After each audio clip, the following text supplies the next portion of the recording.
The first film was a treatment on myth, things that were basically elements of society that people think are real, but as you take an objective look back, you see that there's a lot of mythology that occurs. And it's not just mythology in a traditional sense, such as religion, which is the first section of the first film, but the mythology of 9/11, which if you take a strong objective look back, and as difficult as it is, you begin to see that the conspiracy theory that could possibly exist is actually the government's story and not some fringe cult ideology, which is what the government claims.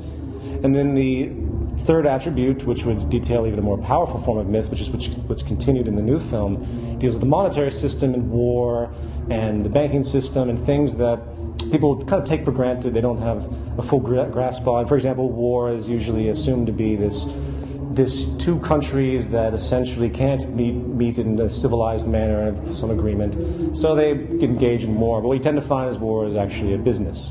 If war wasn't a business, they could script in a draft human lives. What they would do if it wasn't a business, they would actually take all the industries and conscript all the industries for no profit ever to be made. They don't do that because war is one of the biggest businesses there are. So, and they make weapons, so they use them. So keep that in mind. So that's a mythology that people have, this general notion. So I continue the financial system in the new film, and that's the first section of the film. It's in two sections, 4 parts. The first section deals with the monetary system.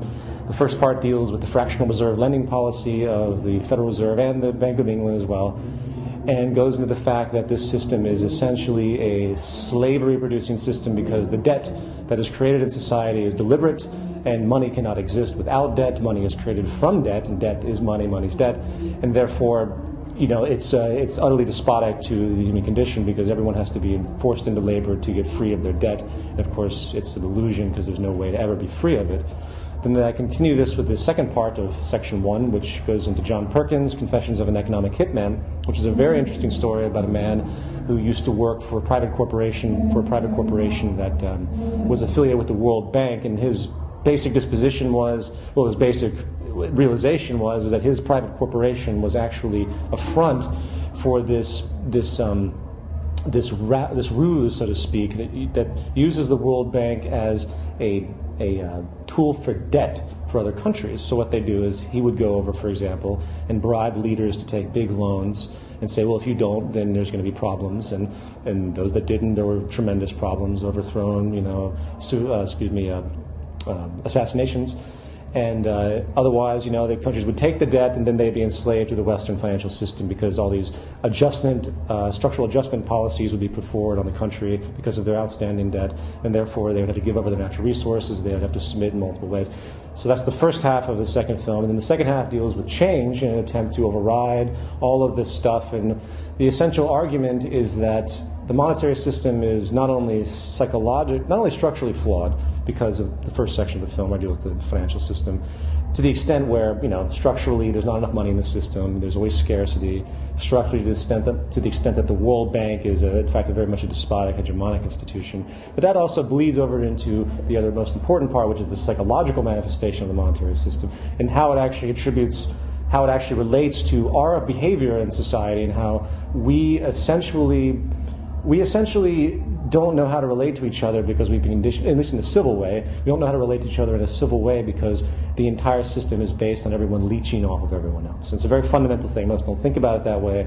That really is the nature of it. So there's a psychological flaw in the system, and as long as this exists, you really can't expect ethical or decent behavior. This goes from, say, a cat burglar, to the invasion of Iraq. It's all the same general train of thought. It's differential advantage and exploitation by one group over another. So then I propose a solution to this, which is a core element, and that is this project by a man named Jacques Fresco called the Venus Project, which is essentially a notion of redesigning society from the ground up to make it actually humane, to where, as opposed to everyone fighting together, everyone contributes. And it's a very complex thing for me to talk about. It's very long-winded, but essentially you want to design society for society. You don't want it to be this outdated system that we have today of all sorts of convoluted notions and outmoded structures and political systems, and even religions. Not to say religions would be outlawed or anything like that. It's just coming to terms with these understandings about how we interact as human beings And the things that, updating society to modern day knowledge, both technologically and spiritually, so to speak, because there are many things that we've learned through science that, we don't blame ghosts and demons on people getting sick. We don't do that anymore, but unfortunately these mentalities still have a general, they still stick, they resonate in society, so there's a superstitious basis, and it's multifaceted. So the advocation is a new social system that not only is structurally designed for society, but advocates in its environmental resonance a new human value system. And in reality, both of these things have to occur at the exact same time. You have to have a human value system cultivated and a society cultivate, an environment to be cultivated, because they have to balance each other out. You can't have just one and then the other. So simultaneously, this has to develop, so it's through a process of education and social restructuring that such a system could come to be, and that's what the film advocates very generally. And I'd say that basically encapsulates the whole project. The whole project in general is this.